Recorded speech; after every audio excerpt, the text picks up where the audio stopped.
One, two, three, four.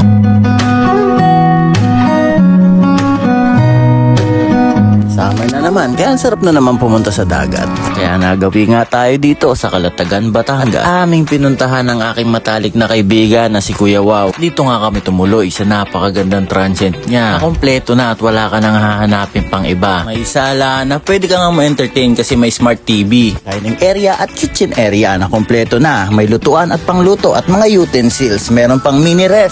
Sa CR kompleto din, may bidet, may shower at gripo. Sa kwarto naman, goods na goods kasi naka-aircon. At kasya hanggang 12 packs dahil nakadesign nga ito sa 4 na higaan at bawat isang higaan ay kasya ang 3 tao. Meron ding mga board games para hindi ka maboard at video okay sa labas para makapag-concert ang buong tropa. Pagputok ng araw na malengke na kami dahil sobrang lapit nga lang nito sa palengke. After namin mag-prepare, sumakay na kami ng balsa.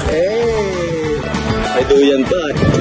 May music dito. Pwedeng bihisan, pwedeng tulugan. Sa likod ng kwarto na yan ay merong ihawan na pwede ring lutuan. Ito naman yung dining area na pwede kayo magsalo-salo, mag-boodle fight or mag-inuman. Hinila na nga kami ng bangka papunta dito sa dinadayong Little Boracay ng Calatagan. High tide nga lang yung punta namin kaya hindi na nakalitaw yung maputi at pinong buhangin. At yung tubig, ang linaw, di ba? Ito yung snorkeling area dyan at sandbar. Depende sa inyo kung saan nyo gusto pumunta. PM nyo na lang, ito page nila. Orang ka rental, PM mo lang tong page na to.